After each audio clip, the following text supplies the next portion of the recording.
Swansea! Swansea people are such a great laugh. My mate from Swansea lost his middle fingers. And my other friends from Swansea, they were saying to him, don't like, make a claim or anything, or any of that kind of, claims blame, like, oh, we're up a ladder fixing a fire alarm. Nobody had switched the gravity off. My mates from Swansea got my mate who lost his fingers back on his feet simply by calling him Phones for You. I love Swansea, because I'm South Walian, working class boy, black fillings. Yes. I know some people, you might be thinking, what's he talking about fillings, Sebastian? Is he talking about the meat you put in ciabatta? Nothing wrong with that, you're middle class. Well done, you. Although I dare say there's probably a few people in here thinking, ciabatta? What's ciabatta? It's the Wookiee that flew the Millennium Falcon. That's class, isn't it? And if you don't know what you are, there's an acid test. Go home tonight. If you've got a widescreen TV that is too big for your front room, you are working class.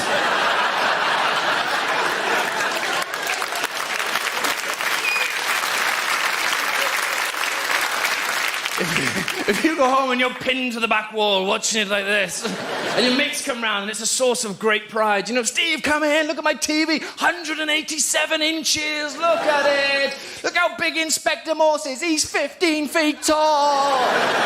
And you're like, Dave, there's no doubt you've got the best TV on the market. Your problem is you haven't worked hard enough to buy the house to go round it. Nobody's house in the world should be 95% plasma, right? I'll tell you another one as well that my mates struggle with is wine lists. Who would have thought? Wine list. Give my mates wine lists. Oh, what should we have? Is it Merlot, Chablis, Rioja, Rose. That's nice. They do flowers. What about this one for? Actually, wait, can we have a bottle of Peanut Gringo? Because the Welsh accent's a fantastic accent. It's a gift. It's a giddy mixture of friendliness and innocence. Which is why it sounds wrong if you say something like, I plan to take over the world through a series of complex financial transactions. But it sounds perfect if you go, ooh, look, a bumblebee.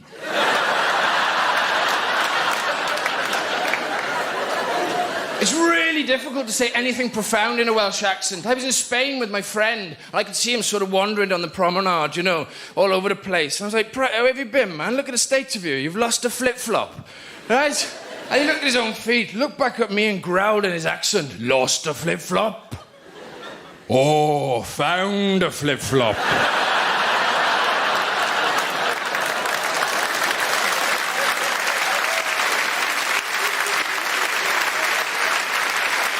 Because we're not the only species on the planet that has accents, believe it or not. According to scientists at Birmingham University, if you believe in oxymorons,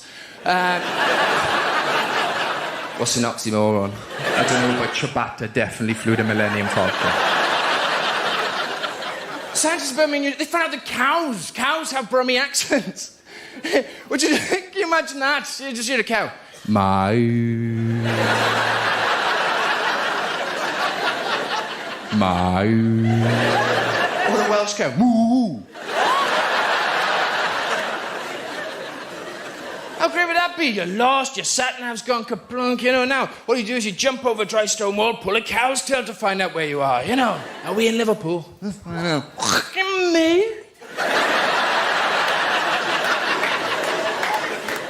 And the best thing?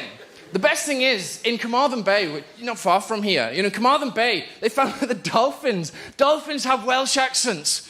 Which I am sorry. I can understand maybe cows hearing something, picking up the Brummie accent, but how are dolphins getting Welsh inflections in their communication? You telling me locals are sticking their head in the water? Oh, hello.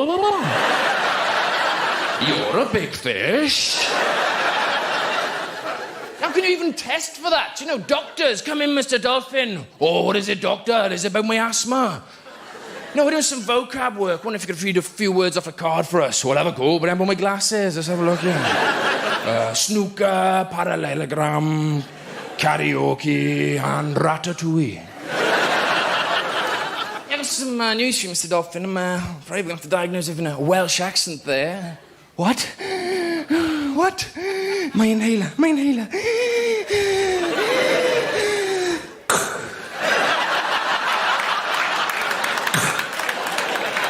How can I be Welsh? I've always been so careful.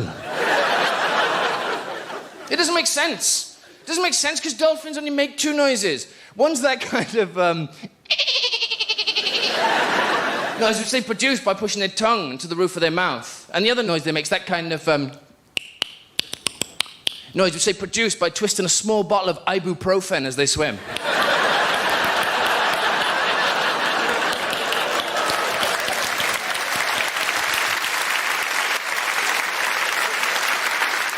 Oh yeah, you watch dolphins, man, always messing about, telling knock-knock jokes to each other.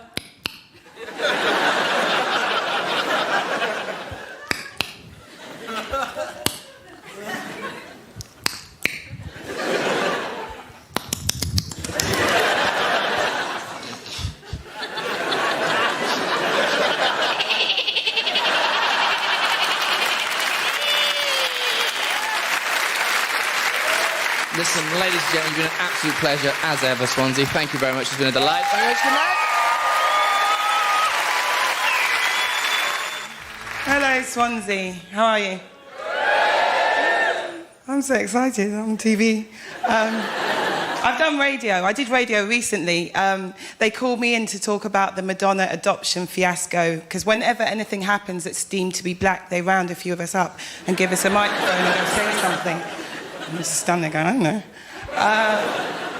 I agreed with the adoption, because I think Madonna's doing a lot for the country, because when she got David, she donated 1.5 million to the orphanage he came from. And then other people criticise that and say, well, what she's actually done is gone to Africa and buy a black child for 1.5 million pounds. And someone said to me, surely you find that offensive? I was like, not really. I find it exciting because I've got 2 black kids at home.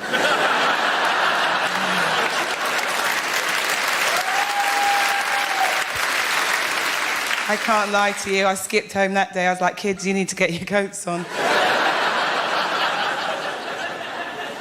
And their faces lit up. They're so excited. They're like, ooh, Mummy, where are we going? I was like, I don't know, but with a street value of 1.5 million each, you're not staying in my house. So that's cruel. I'm joking. I really am. If you'd met my kids, you'd realise that's a joke, because they are not worth that.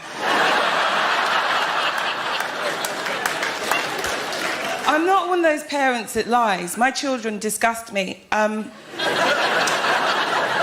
Especially, more my daughter. My daughter's 14 years old now. Has anyone else here got teenage children?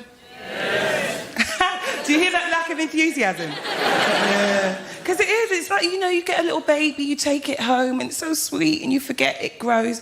And I feel like my daughter tricked me into keeping her. Because when she was little, she was so cute, and it's like she woke up on her 13th birthday and somehow got an attitude overnight. Like, everything that she does is over the top. And she came in at the end of last term, she kicked open the front door and she was crying her eyes out. And I was really alarmed. I went, oh my God, what's wrong? She went, I hate my whole life. And I went, well, why? And she went, because I'm fat. I went, well, yeah. So could you at least have the common decency to be jolly?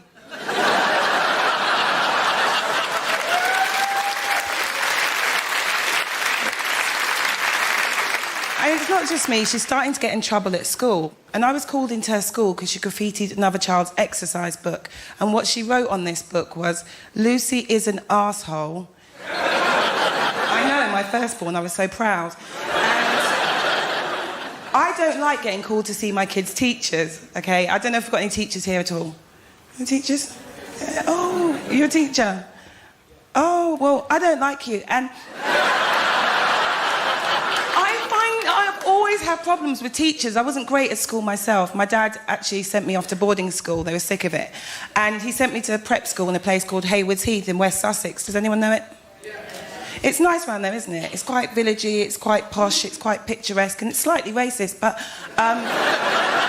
in the nicest possible way. I've never suffered such classy racism in my entire life. Because my cousins grew up in East London. They'd tell me they'd walk down the street and people would shout stuff at them, like, you know, go back to where you come from. I never heard that in Haywards Heath. It was more like, return from whence you came. You've got to respect manners, really. So I'm called to see this teacher, and teachers make me nervous, and when I get nervous, I start laughing. So she's showing me what my daughter's written, and I'm on the floor absolutely wetting myself, right? And she went, do you think this is funny? I said, well, clearly. And they always blame the parents. She goes, oh, don't you think it's your job as a mother to stop her doing this kind of thing?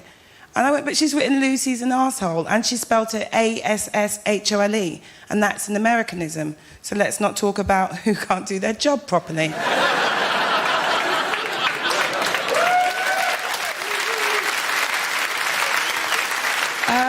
I had quite an interesting experience recently surrounding that whole gollywog Carol Thatcher scandal thing, because I wrote an article in The Independent about it, and basically the gist of the article was, I don't want to be called a gollywog.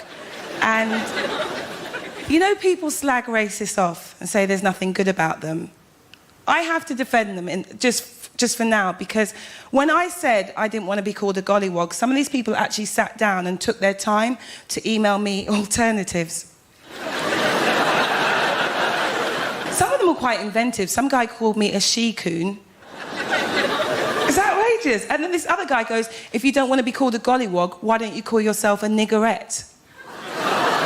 And that's the one that puzzled me, because I had no idea that niggerette was a racial slur.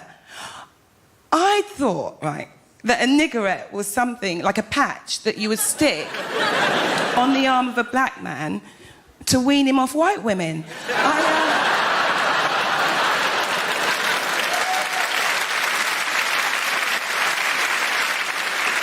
I have to go now. I think I should stop talking. Listen, you guys, thank you very, very much for listening. I'm Ava Vidal.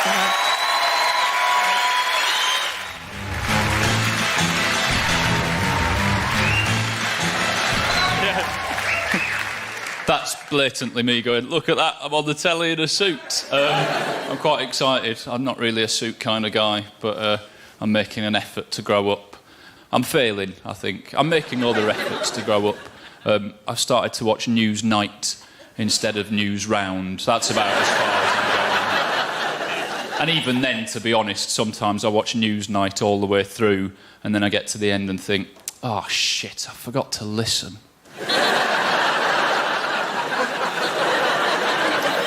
I've only gone and spent the whole of the programme wondering whether or not I really suit a hat. Which I don't think is what Paxman wants from a viewer, is it? It's difficult to watch the news at all at the moment, isn't it? Every day at tea time, shit yourselves! Worry now! Credit crunch! Recession! Panic! Worry now! What are you happily watching the news at tea time for, Alan? Do you not realise the gravity of the situation? We're all going to be actually dead by next Friday! I'm sure it'll be slower than that. I've got tins in. I mean, I've been affected by the worldwide economic downturn as well. I'm not immune to it. I found out on the internet last week that I bought the most expensive house on my street during November 2007, which I understand was arguably the most expensive month in recent property market history. And do you know what I'm going to do, ladies and gentlemen? I'm going to do what they'll never say on the news. I'm going to bloody live in it. That's it. I'm going to live in it. I'm going to use the house for its primary purpose as a domestic dwelling, and I'm going to ignore its resale value, its actual secondary purpose that we've been convinced in recent years is its primary. I'm just going to live in it. They'll never say that on the news. Wouldn't it be wonderful if they did? If they got a financial expert? What about all these people that are trapped in negative equity? Well, they could just live in it.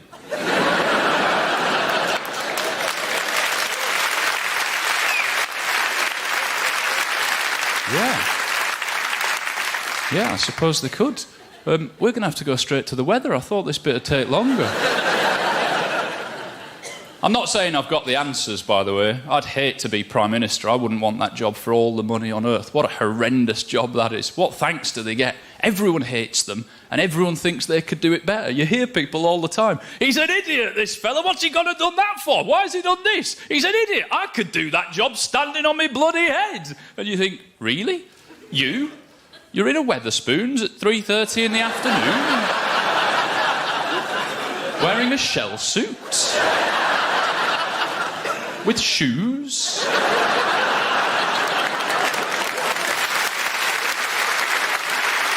I don't know. Maybe I'm too grumpy to be Prime Minister. Not that I think I'm in the running for it, but I am increasingly a grumpy man. I travel around by train quite a lot, and I find that's where I get most misanthropic these days. I love train travel. It's brilliant, isn't it, when it's empty? That's a critical point there, isn't it? Other humans ruin train travel, don't they? Every horrendous train journey you've ever had has been packed. If it's delayed and it's empty, you can cope, can't you? And sometimes the train tricks you where it seems like it's going to be empty and then it gets very busy. I did one journey where I got on, it was a lunchtime journey from Manchester to London, so I took a gamble thinking this is going to be nice and quiet. I got myself a window seat at a table, 4 seats and a table, all to myself. And then I did that thing that I suspect we all do in those circumstances. Every passenger that got on, I just thought, piss off. 4 seats and a table all to myself today. Daddy's hungover. But eventually the train got a bit busy and a woman sat next to me here and then a woman sat opposite her there and then a businessman got on, bit chubby, little bit of a beard, sat opposite me and he opened his laptop, reached into his bag, got out and ate a peach. Now, that's not the end of the story, but for the record, I think that's distinctly weird behaviour on a train. Who eats a peach on a train?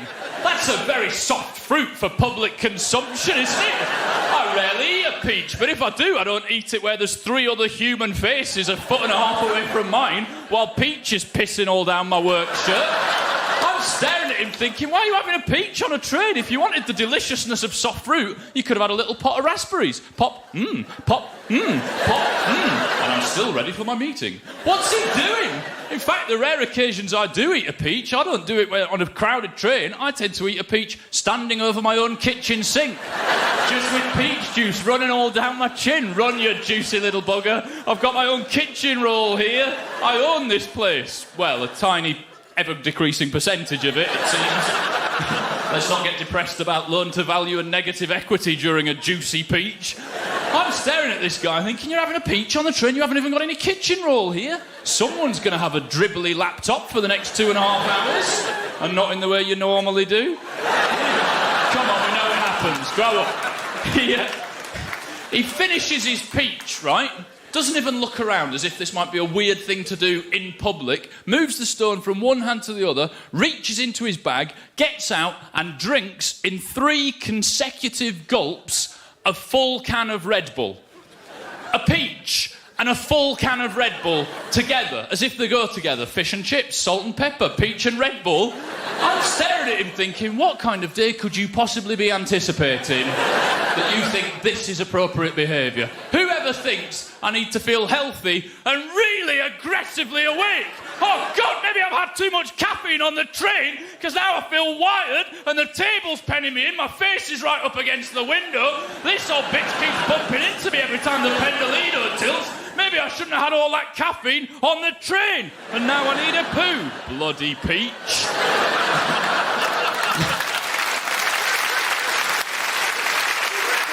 It's been a genuine pleasure talking to you. Thank you very much for laughing at me.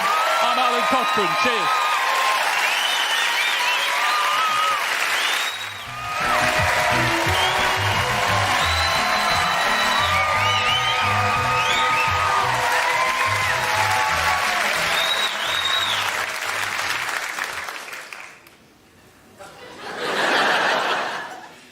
Did you know that sharks will only attack you if you're wet? It's a fact, that is. That's a fact. No, I've got to say, thank you for that welcome. What a fantastic welcome. Thank you very much. Thank you, thank you.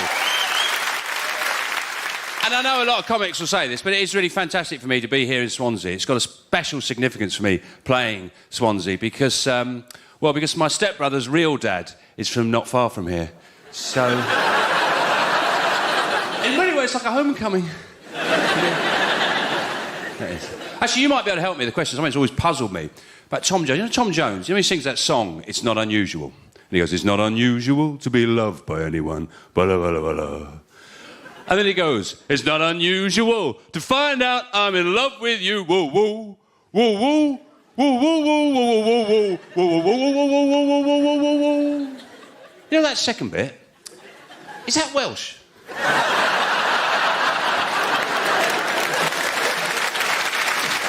Just have a bit of that. Reading the papers today, the government are very worried about childhood obesity. They're very worried about that. I don't know what they're going to do about it, apart from strengthening seesaws. I don't really know what they can do. Yeah? The weird thing is, have you noticed, a lot of these obese children, a lot of these obese kids, they wear trainers. That's odd, isn't it? You know? And I don't think they're doing it ironically. You know, they're going, ha ha ha. What am I like? This is true, it's absolutely true. My nephew goes to a school where if you don't like football or athletics or rugby, you can choose your own activities, I'll assume, to suit your metabolism. And if I was the larger child, you know, which I think is the nicest way of putting it, if I was the larger child, I'd choose falconry. Yeah. It's perfect, isn't it? Just standing in a field, with your arm out. Waiting for the falcon. To bring you some titbits. Oh, go for that. Now, get nachos.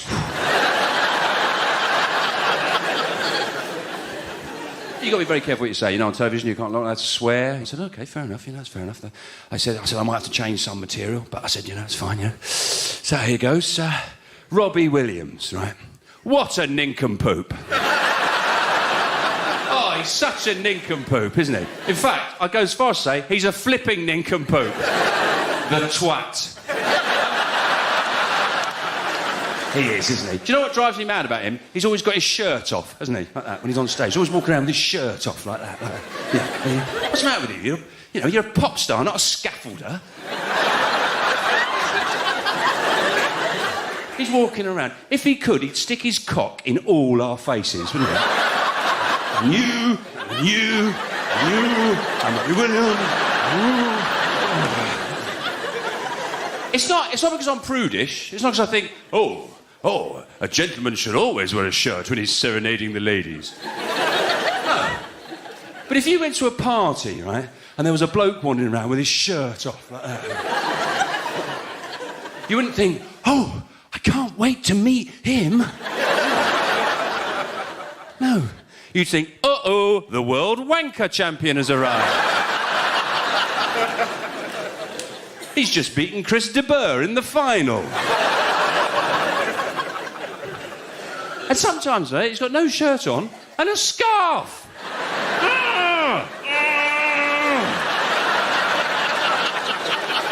Someone who's got no shirt and a scarf has spent a little too long getting dressed, I think. On shirts, tucking it in, I don't like that one, put that one on, no, I don't like it. Oh, I just won't wear anything. Ooh, a bit chilly, put scarf on. Well, maybe I'm being harsh on him. Maybe it's just because, right, he's using the wrong fabric softener. Yeah. Probably a cap full of Febreze in his wash. Turns out he's a great bloke. Yeah. You don't get punchlines like that every day, do you? I don't get a lot of stuff nicked.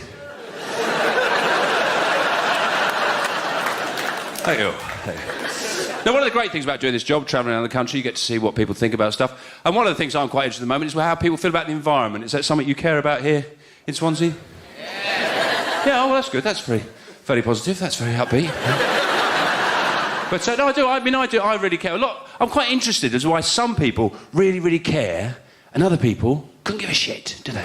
They don't care at all. They just don't care. Some people, quite happily, they'd fly to the shops, wouldn't they? If EasyJet did a "we'll fly you to the shops" deal. Brilliant, I'm in. I can bring back more patio heaters. So the cat's nice and warm in the garden. while their neighbours could be shivering, drinking puddle water, chucking a sausage backwards and forwards, trying to heat it up. Come on. Because some people really care, don't they? Every single piece of environmental news terrifies them, like the ice caps are melting, sea levels are rising. The samba button on a Yamaha organ uses 10 times more energy than any other rhythm. Turn it off! And I care, I do care, I care a lot, actually. I care a lot. Well, not as much as I used to, because I went to America. Right? When I came back, I thought, what's the point? You know? Why do I bloody bother? Because the consumption levels over there are so much more extreme. You know, I just feel stupid now, really. You know, I'm at home recycling, washing out Marmite pots, you know. Must get all the Marmite out so they don't have to make another one.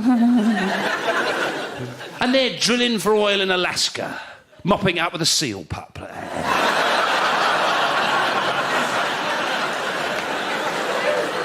I just feel stupid. I feel like I've turned up at an earthquake with a dustpan and brush.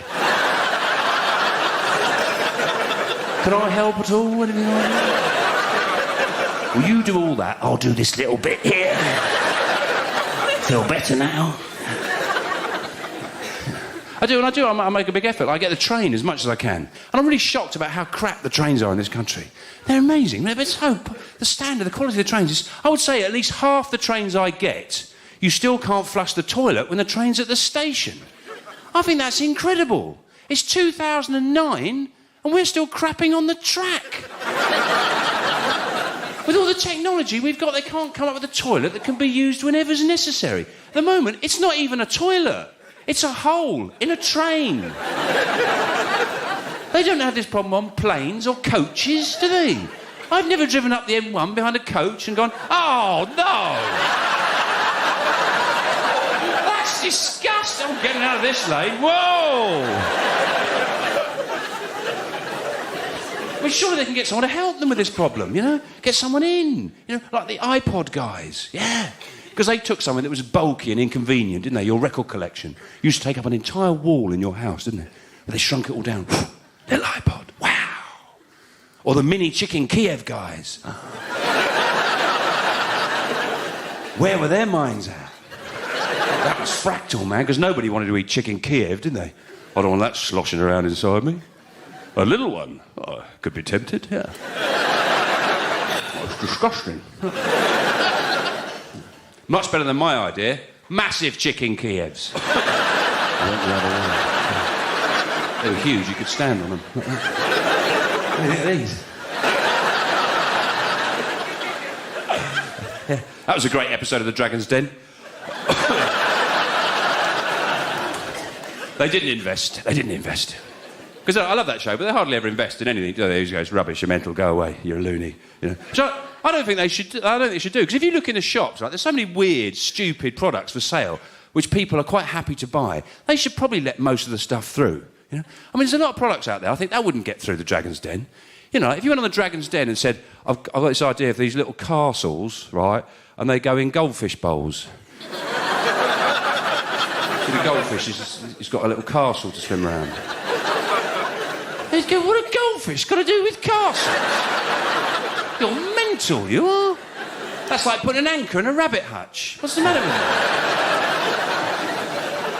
But I bet if you sold them in pet shops, say, what's that? Oh, it's an anchor for your rabbit hutch. I don't want one of those, yeah. He loves that anchor. Yeah. Pebble dashing. If you went on the Dragon's Den, said, I've got this idea. You know your lovely brickwork? Yeah? I'm going to cover it all in cement and stones. So your house looks shit. Yeah. With the added bonus, you don't get burgled.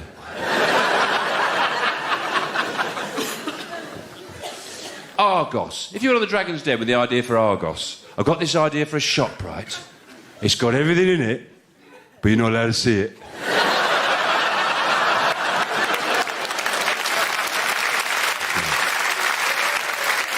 You've been a fantastic crowd. Thank you very much. And good night. Thank you.